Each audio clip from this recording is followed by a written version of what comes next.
Welcome back. Today we're going to read a story that I've read with my kiddos and students. It is called Franklin Fibs. And fibs might be a word that we don't use very often. Think about if you know a synonym, which means a substitution that means the same thing. A word that means the same thing as fibs. If you thought of lie or lies, then you are correct. Franklin Fibs is also Franklin lies. So let's read to find out about Franklin.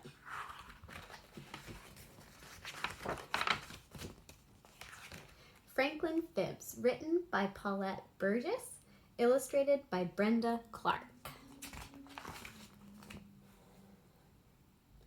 Franklin could slide down a riverbank all by himself. He could count forwards and backwards. He could zip zippers and button buttons.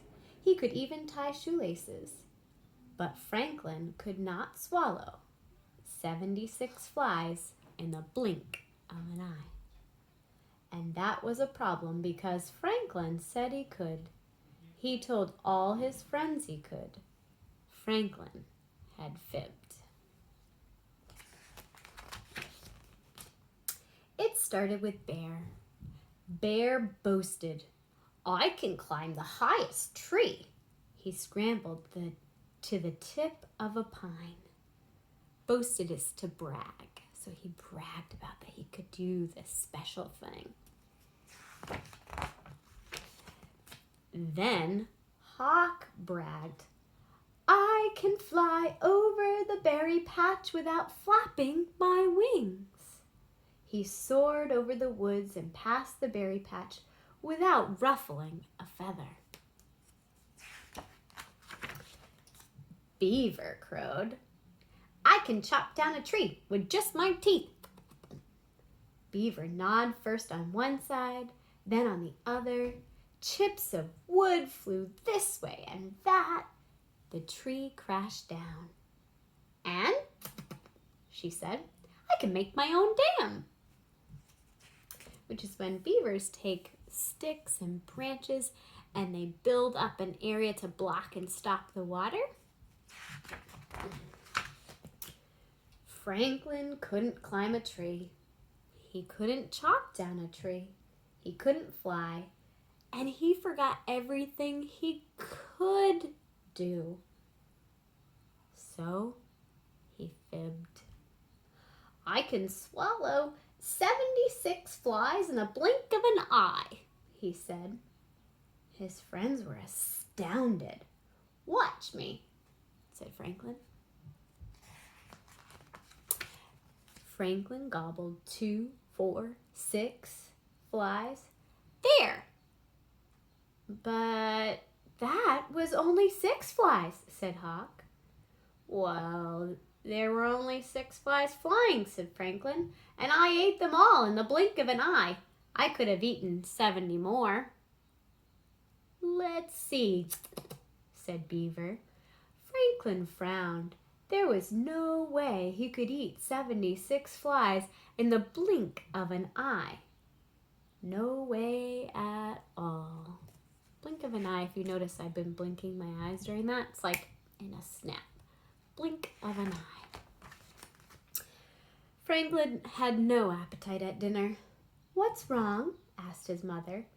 "I can't eat 76 flies in the blink of an eye." "Neither can I," said Franklin's father.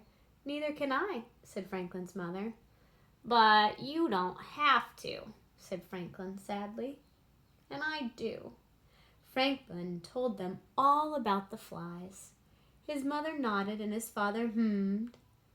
"Well, you have quite an imagination," said Franklin's father. The next morning, Franklin's friends were waiting. Beaver had a surprise. "Eat them," she dared. Franklin wrapped a woolly winter scarf twice around his neck. "Can't," he squawked. "Have a sore throat." His friends laughed. Franklin felt terrible. He couldn't eat. He couldn't sleep. He couldn't think of anything but flies and lies. I could practice until I could swallow 76 flies in the blink of an eye, Franklin told his father. You could, but it would take a long time, he said. I could stop playing with my friends, Franklin told his mother. You could, but you might be lonely, she said. I could tell them I fibbed, said Franklin. You could do that, said Franklin's parents, and then you could show them what you can do, they said.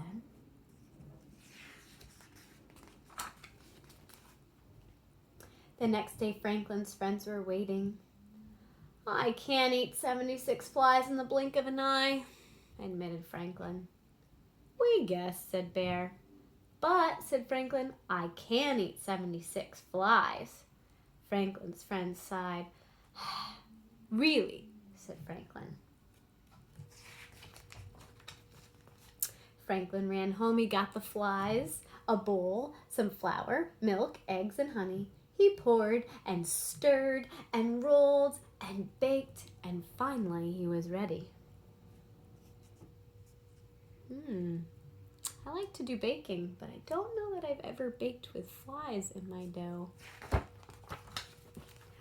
Watch me. Franklin gobbled the entire fly pie. There, said Franklin, licking his lips. Amazing! What else can you do? Asked Beaver. Franklin swaggered with success. He was about to say that he could eat 2 fly pies in a gulp. Then he thought twice, said nothing at all. Even a turtle gets tired of eating fly pie. So with this story, I want you to think about the characters in the story, the setting, where does it take place? What's the problem? And what's the solution? How does Franklin fix his problem? Does he lie again to cover up his lie? Or does he do the hard right choice? Does he admit that he made a mistake and try to fix it with his friends? You think about that.